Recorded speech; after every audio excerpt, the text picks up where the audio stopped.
For thousands of years, across almost every culture on Earth, marriage was the cornerstone of society.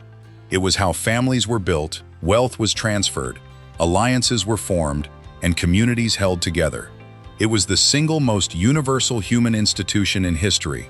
And right now, quietly, rapidly, and almost without anyone fully noticing, it is disappearing. Not in one country, not in one region, but across entire continents. In rich nations and developing ones alike, marriage rates are collapsing at a speed that demographers describe as unprecedented. So which countries are leading this decline? And what does it tell us about where the world is heading? Here is the question that most people haven't thought to ask. If marriage is declining nearly everywhere, why are the rates of decline so dramatically different between countries? In Iceland, over 70% of children are born outside of marriage, and yet Iceland consistently ranks as one of the happiest, most stable, and most prosperous societies on Earth. Meanwhile, in South Korea, where marriage remains culturally expected, the marriage rate has fallen so sharply that the country faces potential population collapse within generations. In the United States, marriage rates have halved since the 1970s. In Japan, the number of people who have never married by age 50 has hit record highs. In France and Sweden, cohabitation without marriage is now the statistical norm for couples starting families. So the surprising question isn't just which countries are seeing marriage disappear, it's this: what does the way marriage disappears in a country tell us about that society? Because it turns out, the how and the why are completely different depending on where you look. And those differences reveal something profound about culture, economics, and what humans actually want from each other. A familiar problem. Spend 5 minutes talking to a young person almost anywhere in the developed world about marriage, and you will hear some version of the same answer. It's too expensive. It's too risky.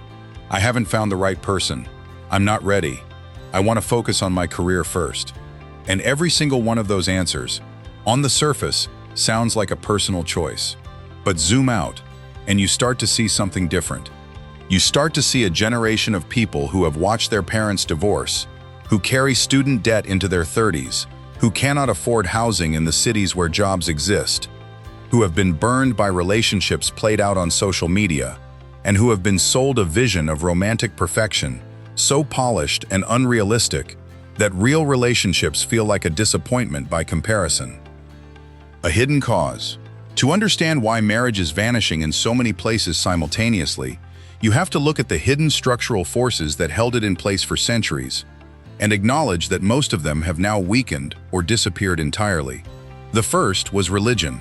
In predominantly Catholic countries like Italy, Spain, Ireland, and across Latin America, the Church enforced marriage as a sacred and non-negotiable institution.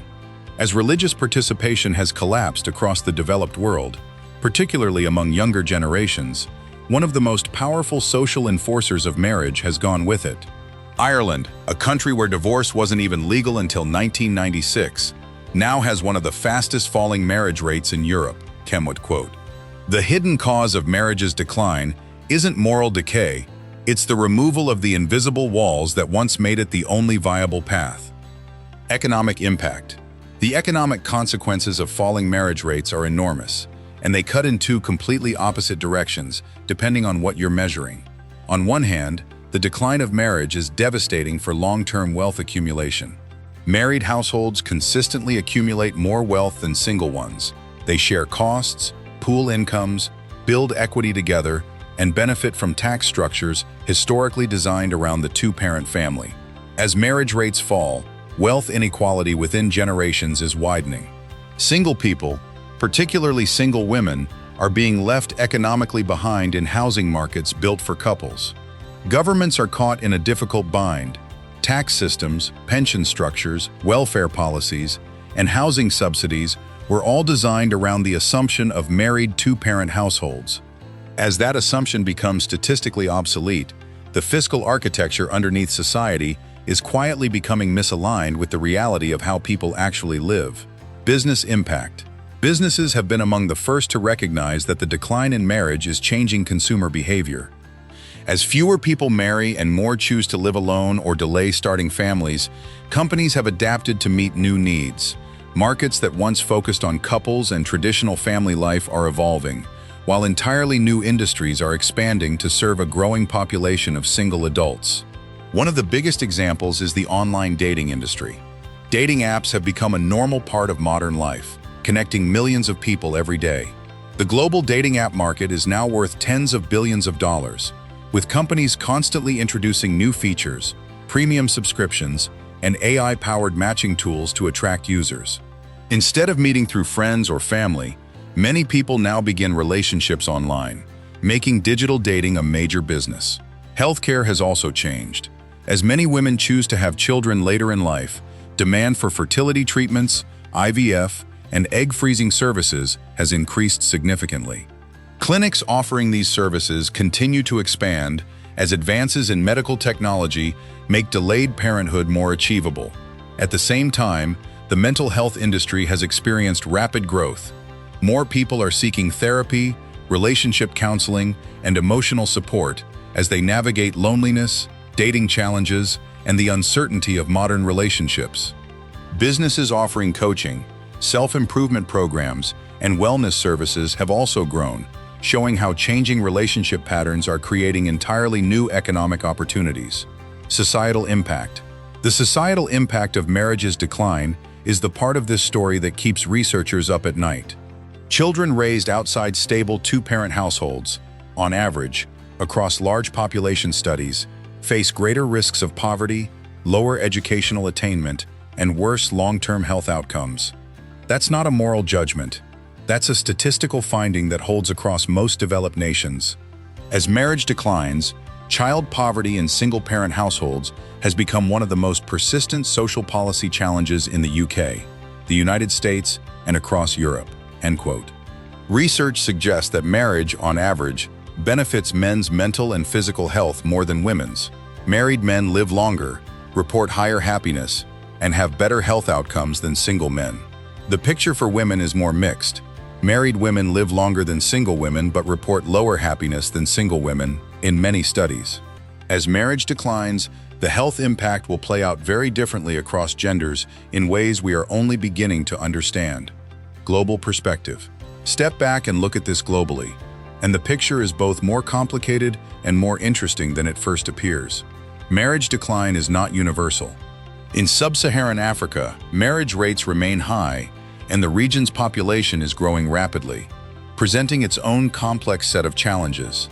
In South Asia and the Middle East, strong religious and cultural structures continue to enforce high marriage rates, though with significant variation within those regions. The world's most urgent demographic question may not be how do we save marriage, but rather, what does a stable, thriving society look like when marriage is no longer the default? Marriage is not disappearing because people have stopped wanting love, commitment, or family.